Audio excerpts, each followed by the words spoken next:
Halo teman-teman, balik lagi di podcast Santai bareng Nova. Di episode ketiga ini, kita bakal fokus ngebahas bagian evaluasi atau asesmen pembelajaran di modul pembelahan sel. Jadi bukan materinya lagi, tapi cara menilainya. Karena jujur aja, pembelajaran bagus tapi asesmennya nggak pas, hasilnya tetap kurang maksimal. Secara struktur, modul ini sebenarnya sudah rapi. Ada asesmen diagnostik awal, asesmen formatif di setiap pertemuan, dan asesmen sumatif di akhir materi. Ini pun juga sudah sejalan dengan prinsip kurikulum merdeka yang menekankan asesmen berkelanjutan, bukan cuma nilai akhir. Tapi, kalau kita lihat lebih dalam, ada beberapa catatan penting. Pertama, asesmen formatif 1, yaitu teka-teki biologi tebak siapa aku. Ini menurutku cukup menarik dan fun. Siswa diajak menebak amitosis, mitosis, dan meiosis lewat deskripsi sederhana. Kelebihannya, suasana kelas jadi hidup dan melatih penalaran dasar. Tapi kekurangannya, indikator kognitifnya masih di level mengingat dan mengenali, belum sampai menganalisis. Jadi sangat cocok untuk pemanasan, tapi kurang kuat kalau dipakai sebagai penilaian pemahaman konsep yang lebih dalam. Kedua, asesmen formatif 2, yaitu mini drama sel hidup.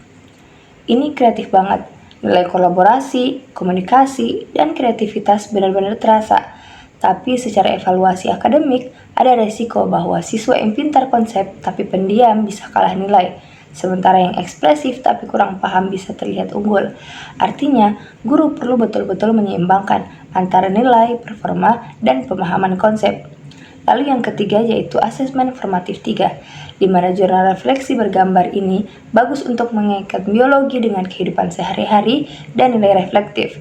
Tapi kelemahannya, penilaian cukup objektif, apalagi pada aspek ungkapan syukur dan kreativitas. Tanpa rubrik yang sangat jelas ini, potensi bias penilaian bisa muncul. Lalu soal asesmen sumatif. Secara konsep, sumatif dilakukan setelah 4 pertemuan itu sudah ideal. Tapi ada catatan pentingnya, bahwa asesmen sumatif harus benar-benar mengukur pemahaman pembelahan sel, bukan malah melenceng ke materi lain. Selain itu juga, sebaiknya tidak hanya tes tertulis, tapi bisa dikombinasikan dengan studi kasus atau soal analisis sederhana. Jadi kesimpulannya, sistem asesmen di modul ini sudah cukup variatif dan sejalan dengan kurikulum merdeka. Tapi masih perlu diperbaiki di sisi keseimbangan antara kognitif keterampilan dan objektivitas penilaian. Asesmen seharusnya tidak hanya seru, tapi juga adil dan benar-benar mengukur apa yang ingin dicapai.